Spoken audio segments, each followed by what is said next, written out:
நீங்க எந்த ராசி என்றாலும் சிவனின் உங்களை ராசிக்கான மந்திரமும் வழிபாடும் உங்கள் வாழ்க்கையை மாற்றும் என்பது தெரியுமா?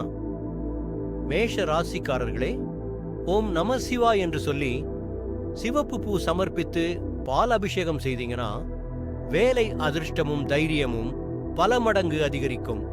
ரிஷபராசிக்காரர்களே, ஓம் மகாதேவாய நமஹா என்று ஜபித்து வெள்ளைப்பூ அர்ப்பணிச்சீங்கன்னா செல்வம் குடும்ப அமைதி சூழும்.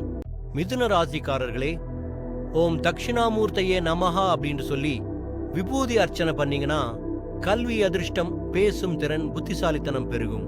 கடகராசிக்காரர்களே, ஓம் சந்திரமாவலேச்சாய நமஹ என ஜபித்து நீர் தீபம் ஏற்றினீங்கன்னா மனக்குழப்பம் பயம் அனைத்தும் மறையும்.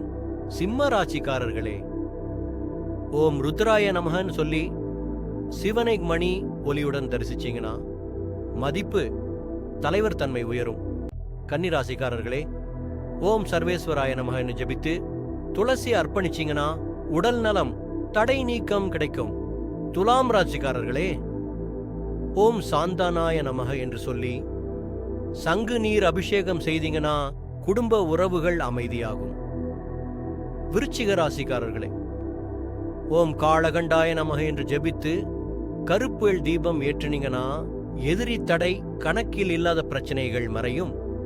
தனுசு ராசிக்காரர்களே, ஓம் உமாபதையே நமஹ என்று சொல்லி மஞ்சள் அர்ச்சனை பண்ணீங்கன்னா வெளிநாட்டு வாய்ப்புகள் கல்வி அதிர்ஷ்டம் வரும்.